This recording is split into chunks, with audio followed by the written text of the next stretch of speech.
नहीं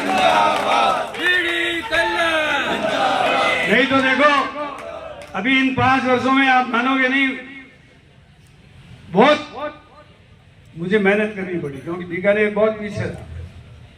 अब धीरे धीरे रंगे आ रहा है और इसकी रफ्तार को अपने जारी नहीं रखा तो फिर बीकानेर पीछे रह जाएगा। बीजेपी के 10 साल के एमएलए रहे, कोई भी प्राथमिक शाला भी खुली हो तो उसका नाम पता तो कहाँ खुली। और यहाँ 35 सीनियर हायर सेकेंडरी स्कूल खुल रहे हैं, मिडिल स्कूल खुल रहे हैं, सब्जेक्ट खुल रहे हैं, इंग्लिश मीडियम स्कूल खुल रहे हैं महात्मा गांधी के नाम से, फैकल्टीज खुल रही हैं।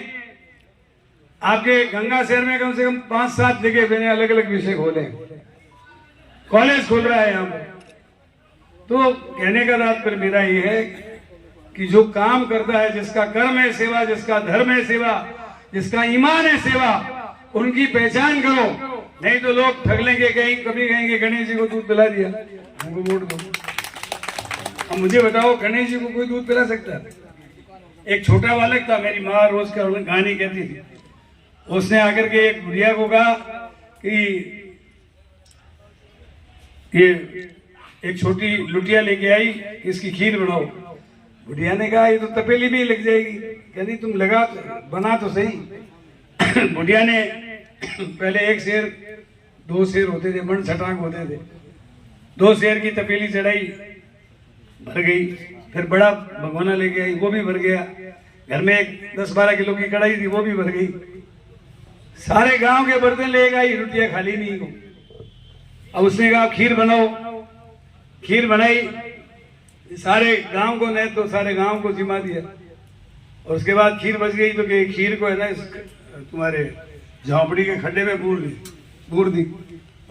सवेरे उठी तो महल बना हुआ था। गणेश जी तो आप जानते हो, कामरेड गणेश जी के भक्त हैं। गणेश जी तो सबका पेट भरते हैं, उनका पेट आप क्या भरोगे? ये तो बनाने की बात हो गई। तो इसलिए बनना नहीं है, काम करने वाले की पहचान करनी है। मैं आपको ये भरोसा दिलाता हूं कि मेरा एक एक क्षण बीकानेर और प्रदेश की सेवा में बीतेगा। मैंने कभी आराम नहीं किया।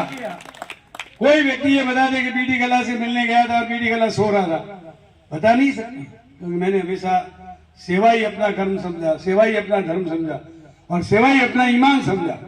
और कोई माई का लाल ये कह दे, कोई किसी के घर में ब्याह हुआ है, कोई शादी ब्याह हुआ है, कोई ईदा नुक्ता हुआ है, उसको मेरे यहाँ हुआ और मैंने उसके यहाँ मिठाई भेज दी, उसके यहाँ हुआ उसने भेज दी, तो उसका तो पाप नहीं लगे। लेकिन मैंने काम की किसी की भुजिया भी खाई है तो मुझे पाप लगे। मैंने ईमानदारी से लोगों की सेवा की है और कभी किसी से कोई रिश्वत नहीं ली। इसलिए आपको इन बातों को समझना होगा, और नहीं समझे तो बहुत